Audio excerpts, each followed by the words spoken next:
নওশাদ সিদ্দিকীকে হেনস্থার প্রতিবাদে সাঁকরাইলে বিক্ষোভ দেখালো আইএসএফ কর্মী সমর্থকরা। হাওড়ার সাঁকরাইলের অন্তর্গত সারিঙ্গা এলাকায় পথে নামলেন অসংখ্য আইএসএফ কর্মী।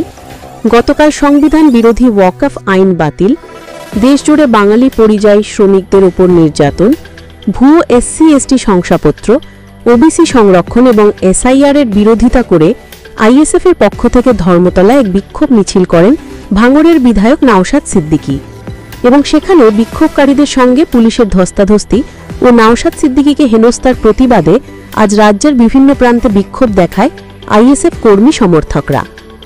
বিক্ষোভকারীদের অভিযোগ, বারবার বিধায়ক নওশাদ সিদ্দিকীকে কেন হেনস্থা করা হবে। শেখ বি রহমানের report, AMP news, Howrah Sankrail.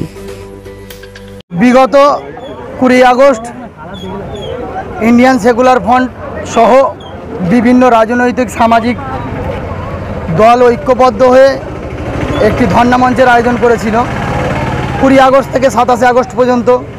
সেই ধর্ণা মঞ্চ শুরুর আগেই বিভিন্ন নেতাকর্মীদের অ্যারেস্ট করতে শুরু করে, শেষে নওশাদ সিদ্দিকীর ওপরে ওই আক্রমণ করে তাকে অ্যারেস্ট করে। তার মুক্তির দাবিতে আমাদের এই প্রোগ্রাম। এখন কি পরিস্থিতি? আমরা বাংলায় বহু সংগঠন, বহু রাজনৈতিক দলের সংগ্রাম দেখেছি, আন্দোলন দেখেছি। তাদের সেই সংগ্রাম আন্দোলনে যে হিংসাত্মক পরিবেশ হয়, তারপরেও তাদের তাদের কর্মীদের থানায় তুলে নিয়ে গিয়ে ডিটেইন করে তাদেরকে পাখায় থাকার ব্যবস্থা, পানীয় জলের ব্যবস্থা, চায়ের ব্যবস্থা দিতে আমরা দেখেছি। কিন্তু একটা গণতান্ত্রিক আন্দোলনের ওপরে পুলিশের এই বর্বরোচিত হামলা কখনো কাঙ্ক্ষিত নয়।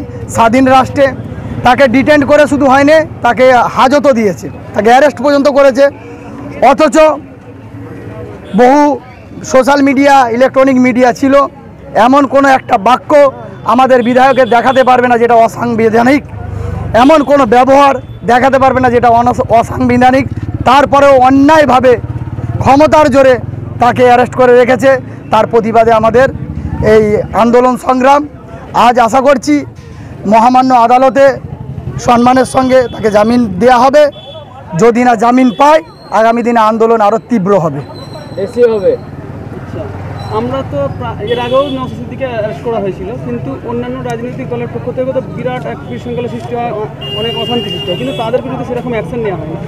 অ্যাকশন হচ্ছে, এটাই তো আমাদের বক্তব্য যে আমরা দেখেছি বিভিন্ন রাজনৈতিক দলের নবান্ন অভিযান বা বিভিন্ন আন্দোলন, সেখানে রাষ্ট্রীয় সম্পত্তি নষ্ট করা হয়, পুলিশের গাড়ি জ্বালানো হয়েছে, পুলিশকে ফেলে রাস্তায় মারা হয়েছে।